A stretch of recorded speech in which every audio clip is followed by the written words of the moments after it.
कि ठाकुर जी और प्रिया जी का शीत से ज्यादा, शीत समय, शीत ऋतु, विंटर्स जिसको कह रहे हैं, उससे ज्यादा अच्छा कोई मित्र नहीं है। क्यों? क्योंकि सखियां यह प्रयोजन करते हैं कि दोनों के दोनों प्रियालाल एक साथ रहें और एक ही रजाई में रहें। जैसे जैसे ऋतु परिवर्तन होता है ना, प्रभु का भोग राग श्रृंगार बदलता है और हर चीज के लिए एक अमुक दिन तय है कि जब ऋतु परिवर्तन हुआ और अगर हमने अपने भोजन में, अपने पहनावे में अगर बदलाव नहीं किया तो उससे कमी हम लोगों की ही होगी, हमारे शरीर की। तो शरीर में कमी आने से क्या होगा कि भैया सेवा में कहीं ना कहीं रुकाव आएगा। तो शरीर हमारा सेवा के लिए है, प्रभु की सेवा के लिए। ऐसे ही भोग की इत्यादि की बात करें, जो जितने शीतल भोग इत्यादि जो ठाकुर जी पाते थे ग्रीष्म ऋतु में, जो भी शरीर को शीतलता प्रदान करते हैं, वो सारे के सारे भोग अब बंद हो गए। अब ठाकुर जी के लिए कुछ ऐसे भोग बनेंगे जिसमें प्रभु को बड़े सुंदर गर्माहट दे सके, जिसमें केसर भी डलेगी, जिसमें दालचीनी है, जिसमें गर्म मसाले हैं, उनका उपयोग होगा सारे प्रभु के भोजन में। शरद ऋतु तक गुलाब का इत्र चलता है प्रभु की सेवा में, और जैसे दिन आगे बढ़ते जाएंगे, सर्दियां बढ़ती जाएंगी, उस समय पर हिना है, एक हिना का ही बड़ा अच्छा इत्र और होता है जिसको कि शमामा कहते हैं। इसमें खूब सारे गर्म मसाले डलते हैं, वो शमामा का इत्र। ऐसे ही प्रभु की पोशाक, जो अभी तक सूती पोशाक भी पहन सकते थे, अब अभी ठाकुर जी को मोटे वस्त्र की पोशाक वो धारण कराई जाएगी। जिस तरह से हम कपड़े पहने, जिस तरह से हम व्यवहार करें, जिस तरह से हम खाना खाएं, उसी तरह से प्रभु की सेवा भी उसी तरह से ही की जाए। जिस तरह से हम करते हैं ना अपने शरीर की अनुकूलता के हिसाब से, कि गर्म पानी तो कर दिया हमने, पर नहाते समय तक वो गर्म पानी कहीं ठंडा नहीं हो जाए। तो प्रभु को स्नान कराने से पहले भी उसी समय पर यह देखा जाता है कि कहीं वो ठंडा तो नहीं हुआ जाए। हिम ऋतु श्रृंगार में प्रभु के अब फूलों की मालाएं वो धारण नहीं होंगी छींट छट से। प्रभु के लिए सुंदर कपड़े के फूल की मालाएं बनाते हैं और वो प्रभु को धारण कराई जाती है। इसमें भी एक भाव और है कि पूर्ण रूप से फूल बंद नहीं हुए। यह ऋतु निकुंज में ठाकुर जी की सेवा के लिए पधार रही है, और वास्तव में अगर हम इस तरह से नहीं करते हैं तो कहीं ना कहीं हम लोगों की कमी है सेवा में, कि हम उस भाव को नहीं समझ पा रहे हैं जिस भाव से प्रभु की सेवा करनी चाहिए। दीपावली बाद तक कहते हैं शरद ऋतु रहती है, और हमारे ये उत्तर भारत में शरद ऋतु के बाद में भी हिम ऋतु शुरू होती है। हिम ऋतु जिसमें कि तेज ठंडी हवाएं पहाड़ों से इस ब्रज क्षेत्र में आती हैं और रूखापन ले आती हैं, सहज स्वभाव में रूखापन ले आती हैं।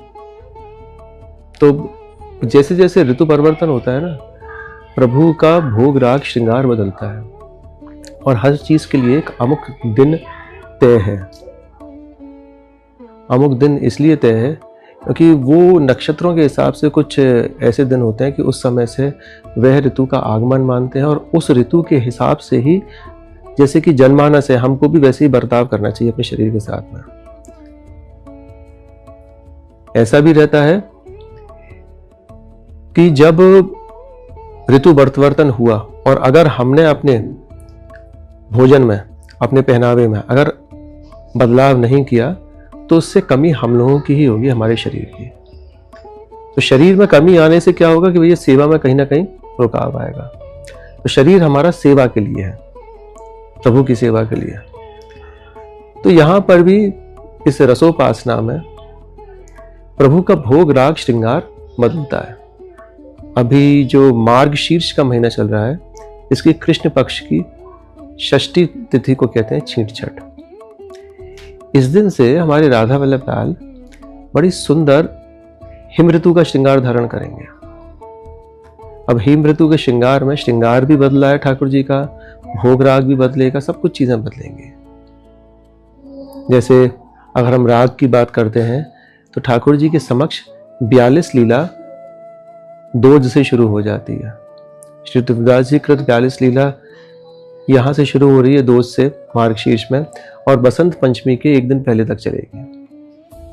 ऐसे ही भोग की इत्यादि की बात करें जो जितने शीतल भोग इत्यादि जो ठाकुर जी पाते थे ग्रीष्म ऋतु में, जो भी शरीर को शीतलता प्रदान करते हैं, वो सारे के सारे भोग अब बंद हो गए हैं।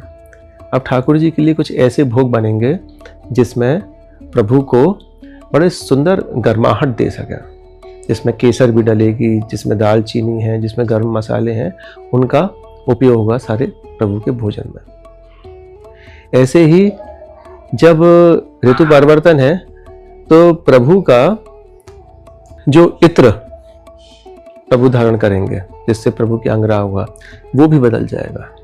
शरद ऋतु तक गुलाब का इत्र चलता है प्रभु की सेवा में, पर जैसे ही अब ये ऋतु बदल रही है, हिम ऋतु आ रही है, तो वहां पर ही गुलाब के इत्र में बड़ी सुकोमलता होती है, बड़ा मीठा होता है। पर जैसे ही जो सर्दियों के इत्र पे आते हैं तो वो थोड़े से तेज खुशबू के होंगे, जिसको कि इंग्लिश में बोलते हैं पंजेंट खुशबू बोलते हैं उसको। तो वो एकदम से बदलेगी तो प्रभु को थोड़ा सा दिक्कत होगी। तो इसलिए क्या किया जाता है कि थोड़ा थोड़ा से गुलाब के इत्र में हिना को मिला के प्रभु को अर्पण करते हैं। और जैसे दिन आगे बढ़ते जाएंगे, सर्दियां बढ़ती जाएंगी, उस समय पर हिना है, एक हिना का ही बड़ा अच्छा इत्र और होता है जिसको कि शमामा कहते हैं। इसमें खूब सारे गर्म मसाले डलते हैं। वो शमामा का इत्र, कस्तूरी का इत्र, कस्तूरी का तो इत्र मिलता भी नहीं है अभी। तो ये ऐसी चीज़ें जो हैं प्रभु के अर्पित होती हैं प्रभु के इत्र सेवा में। ऐसे ही प्रभु की पोशाक, जो अभी तक सूती पोशाक भी पहन सकते थे, अभी ठाकुर जी को मोटे वस्त्र की पोशाक वो धारण कराई जाएगी। जैसे शनील की पोशाक होती है, वेलवेट की है, ऐसे मोटे कपड़े जो होंगे उनकी पोशाक धारण कराएगी। क्योंकि ऋतु अनुकूलता यही है, जिस तरह से हम कपड़े पहने, जिस तरह से हम व्यवहार करें, जिस तरह से हम खाना खाएं, उसी तरह से प्रभु की सेवा भी उसी तरह से ही की जाए। प्रभु को शीतल जल से नहीं है, अब उष्ण जल से, गर्म गुनगुने जल से जो है वो प्रभु को स्नान कराना है। उसमें भी भाव ये रखना होता है कि बार बार उस जल को स्पर्श करके देखना कि कहीं वो ज्यादा गर्म तो नहीं है, कहीं वो ज्यादा ठंडा तो नहीं है। जिस तरह से हम करते हैं ना अपने शरीर की अनुकूलता के हिसाब से, कि गर्म पानी तो कर दिया हमने, पर नहाते समय तक वो गर्म पानी कहीं ठंडा नहीं हो जाए। तो प्रभु को स्नान कराने से पहले भी उसी समय पर यह देखा जाता है कि कहीं वो ठंडा तो नहीं हुआ जल। तो ऐसे जल से प्रभु को स्नान भी कराया जाता है, ऐसी ही पोशाक धारण कराई जाती है। और एक सबसे मुख्य चीज जो है प्रभु के दर्शनों की, कि हिम ऋतु श्रृंगार में प्रभु के अब फूलों की मालाएं वो धारण नहीं होंगी छींट छट से। प्रभु के लिए सुंदर कपड़े के फूल की मालाएं बनाते हैं और वो प्रभु को धारण कराई जाती है। इसमें भी एक भाव और है, जरा आप उसको जरा ध्यान से समझेंगे कि पूर्ण रूप से फूल बंद नहीं हुआ है। अभी भी कुंद का फूल जो है वो चलता है, आता है बगीचों में। तो प्रभु के छोर और तुर्रा, श्री जी की बंदनी और सुंदर उनकी गुच्छी जो होती है हस्तकमल में जो धारण करते हैं, वे फूलों की ही बनेंगी। तो फूलों के इस तरह से श्रृंगार ठाकुर जी का अभी कुछ दिनों के लिए विश्राम होगा उसका। और दोबारा से जब प्रभु के फूल श्रृंगार शुरू होंगे वो होगा बसंत पंचमी से। तो पूरी सर्दी भर ठाकुर जी का इस तरह से, क्योंकि ये ऋतु भी, हर ऋतु का एक अपना अलग रंग है, एक अलग चाव है। यह ऋतु निकुंज में ठाकुर जी की सेवा के लिए पधार रही है। एक पद में बड़ा सुंदर वर्णन है, कह रहे हैं, सीत सौमीत न प्यारी मेरो, सांच कहे श्यामा अभिरामा। कि सीत जैसा मीत मेरा कोई नहीं है। मीत का मतलब मित्र। कि ठाकुर जी और प्रिया जी का शीत से ज्यादा, शीत समय, शीत ऋतु, विंटर्स जिसको कह रहे हैं, उससे ज्यादा अच्छा कोई मित्र नहीं है। क्यों? क्योंकि सखियां यह प्रयोजन करते हैं कि दोनों के दोनों प्रियालाल एक साथ रहें और एक ही रजाई में रहें। इसलिए तो वो उनके मन की बात जानते हैं। कहते हैं, हिम ऋतु रसिक लाल मन भाई, जामे रस चिंतामणि भामनी, प्यारी निधि पाई, सीत मान के सने सने नागर उर लागत आई। कि बार बार ठाकुर जी भी प्रयास कर रहे हैं कि प्रिया जी के पास में हम रहें, और प्रिया जी भी लाल जी के पास में ही रहना चाहती हैं। समय इस तरह का ठंडा है। तो इसमें भोग राग श्रृंगार पूर्ण रूप से बदलेगा।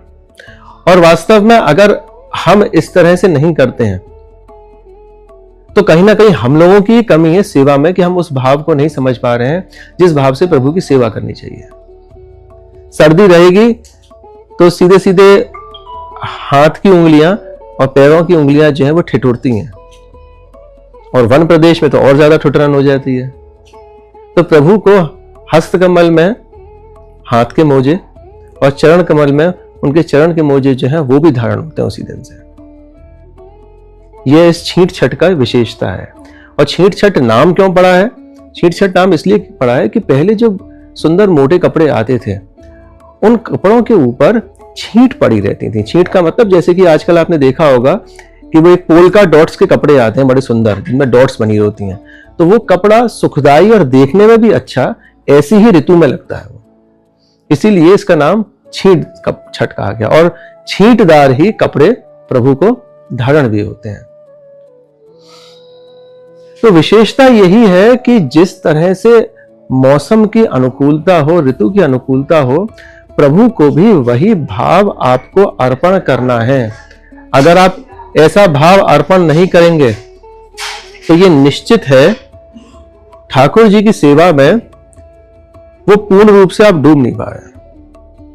क्योंकि भाव जो है वो यही रहता है कि प्रभु हमेशा और हमेशा उस सुख को पा सकें जिसके लिए सभी हम लोग चेष्टा करते हैं।